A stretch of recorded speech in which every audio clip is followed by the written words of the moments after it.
Fantastic. Moving on to question number 6 here from Thomas. Um, excuse me. Hi there, Thomas. Okay. Thomas says, we are in our 70s and have to sell up due to ongoing stress from a neighbour who is making our lives a total misery. The agent we hired put the property up for sale for 50 grand less than a similar property across the street sold for earlier this year. We agreed to do this for a quick sale. After 2 weeks, the agent asked us to drop by 25,000. This didn't sit well with us. In the end, we agreed, then received an offer 15,000 under the new asking price, which we declined. For some reason, the agent has now took the property off the portals, which means no one will get to see it. The agent forced me to use their conveyancer and agree to their marketing pack, which included the portal marketing. But when I checked with other agents recently, they include this marketing in their commission fee.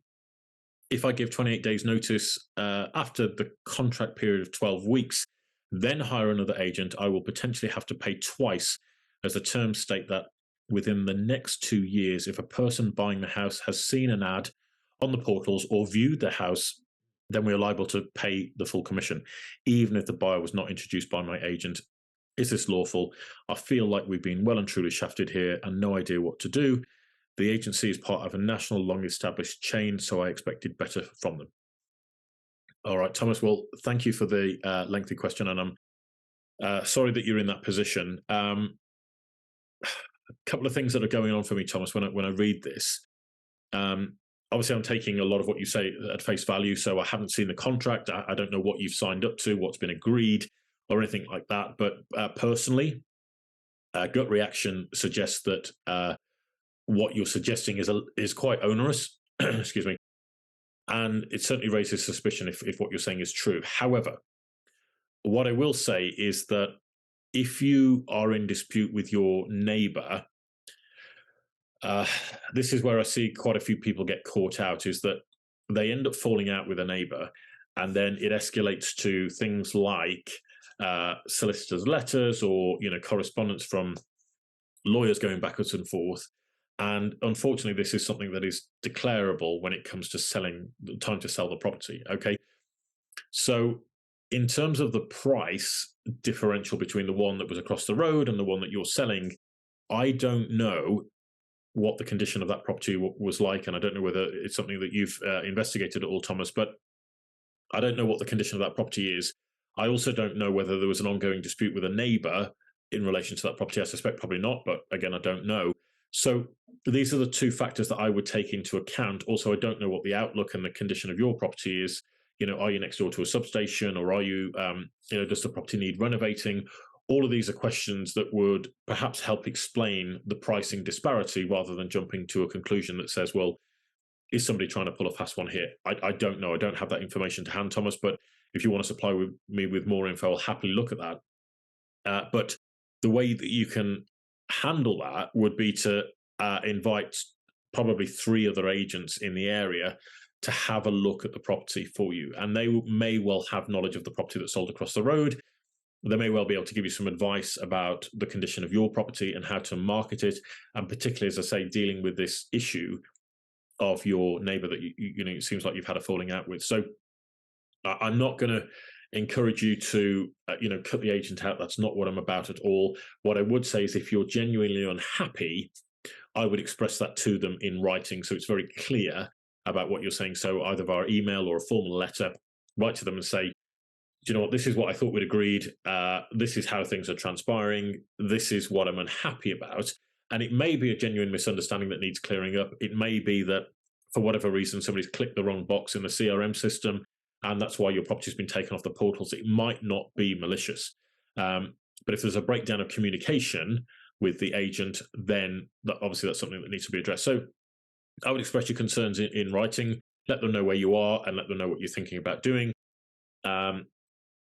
If they respond in a way that makes you feel valued as a client of theirs and helps address some of those issues, then obviously that's a good place to start from.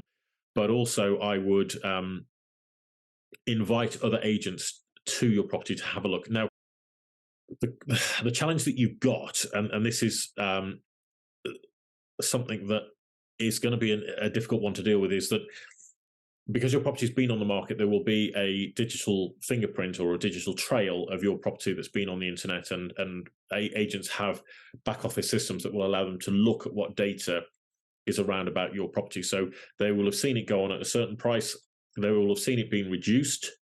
Okay. So the likelihood is, if they're being called in to look at the property, then that may well be an unfair influence on what they feel the property is worth. It shouldn't be, but it may well be. And that's something that you're going to have to take head on with them, and get their advice and get their support, and discuss the situation that you're in and see what feedback you get. Because, as I say, there's too many variables here to know, is it just this one isolated incident with the agent? Is there a wrong agenda at play here? Is there a genuine misunderstanding? The only way you're going to find that out is by talking to, 3 of the people who are local to you, who can then probably steer you in the right direction. They might all 3 come round, and they might all give you a figure that's at the level of the offer that you received. Okay.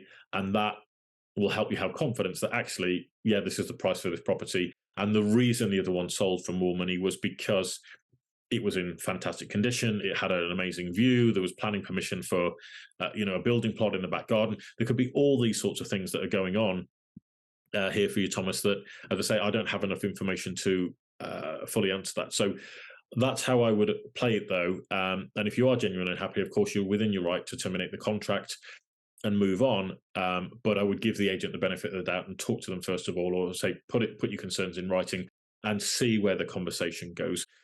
What I've realized, Thomas, and I think I said this in one of our previous episodes, is that unfortunately the British don't like to complain. And we're all very softly in our approach. Somebody says, "Oh, was everything okay?" "Oh, it was fine." And as a Brit, when you're saying the word "fine," that probably wasn't fine, and there's probably something that needs to be addressed there.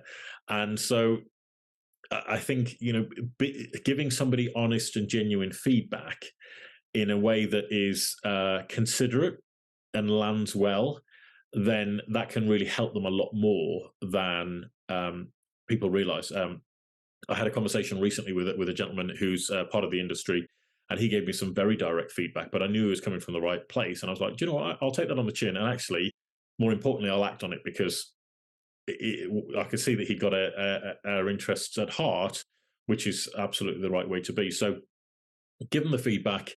And then once you've had the other agents round, because there's nothing to stop you inviting them round, they'll talk to you about this contract as well, as to whether or not you're tied into it. And then you can make a decision because you're armed with a bit more information. Does that make sense, Thomas?